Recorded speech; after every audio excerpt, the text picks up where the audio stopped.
The title is clickbait, and it's just for fun. I love Pandacat, big fan. A while ago, some of you remember, I did the Executioner Titansbane build, and it reminded me about how specific penetrations are. At the time, we also had the very common composition consisting of 2 warriors and 1 assassin diving the ADC. I wasn't having none of that. I'm gonna bully the bullies. So the build starts off hot with a Hunter's Blessing. You're gonna want attack speed. It's got some good MP5, and you're gonna start your Transcendence, go health pots and mixed potions. If I see a Hunter these days going mana potions, I scream on the inside. Then you get your ninja booties. Can you go the warrior booties? No, you cannot, because you want to proc as many auto attacks as possible. Just outright, for this build, the attack speed boots are better. Why did you build the boots before finishing Transcendence? It gives you mobility, lets you get around the map, lets you survive a lot longer. If you get a kill or 2 before you're back, you got that money to blow, go for it. Then you go Aussie, more attack speed, some penetration, now you have some sustain, some lifesteal. But right now is not really an early meta, so you're not just going to blow each other up. If you don't have sustain, you're going to get sent back to the fountain by some poke. The Alpha Harpy is going to poke you out. Executioner, so good. You got the attack speed, you've got the physical protection reduction, core item in almost every Hunter build. And then Void Shield, a little protection,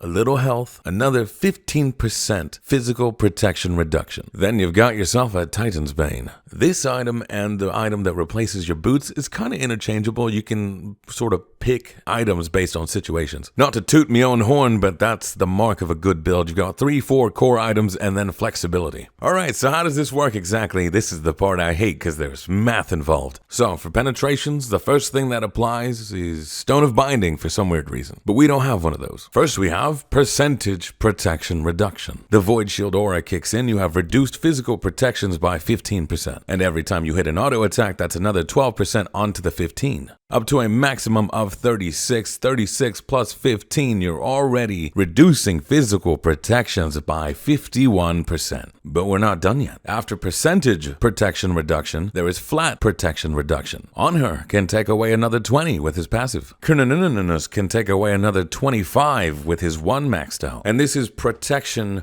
reduction. This is good for your entire team. They are more vulnerable now to all physical damage. So we did the percentage reduction, the flat reduction, now we have percentage ignore. Whatever's left of your protections, Titansbane ignores 15% of it outright. If you have more than 65 protections after everything else has been applied, it will scale up and ignore even more. About 100 is that sweet spot. At 100 protections after everything's been applied, your Titansbane scales to up to 20%. 20% of 100 is 20, which is better than the other flat pen items because they give you 15 and 10. Quick reminder that Izanami exists. She can ignore protections up to 20% with her passive. And then flat ignore. Flat pen items, Aussie, Crusher if you wanted it, Toxic Blade if you needed it. Big note here, be careful with the Titansbane. It was equally effective and useless in this scenario. Against Hercules, it was very effective all around, whether you're hitting him with your auto attacks, whether you're hitting him with abilities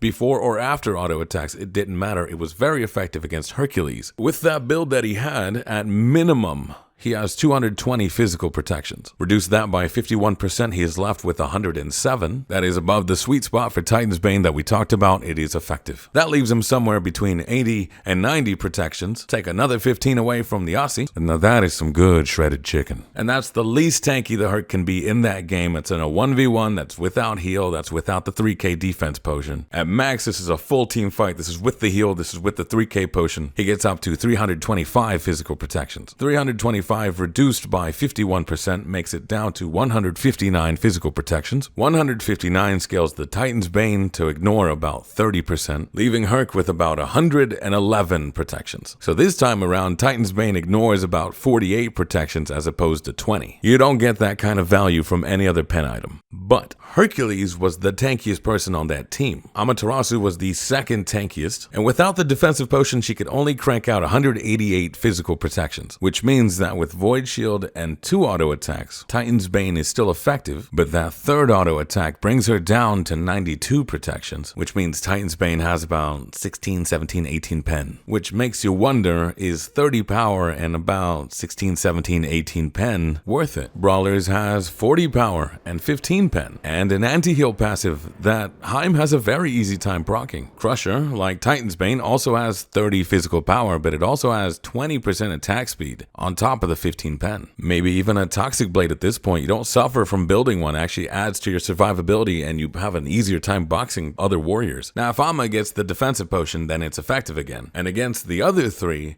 the assassin, the mage, the other hunter, it's not effective at all. Some built defense, but they all had less than 80 protections. But they all had above 60, which still makes Void Shield and Executioners effective. 51% of those, you're looking between 30-40 protections left. But Titan's Bane is only ignoring between 4 and 6 protections. Let's say you didn't debuff them, you just throw the one over the wall. 15% of 60 or 80, you've got like 9-12 penetration going on here. I'm only mentioning it because near the end of the game, there was a little mix and matching of items going on. I saw a Toxic, good. I saw a Keen Size, that's good. I saw a Bloodforge, all good. But I'm wondering if maybe that Titan's Bane was the issue. Meh, they won regardless. Mid-season changes are coming through. Hopefully this gets you thinking about penetration. Now get out there and become the god you were meant to be.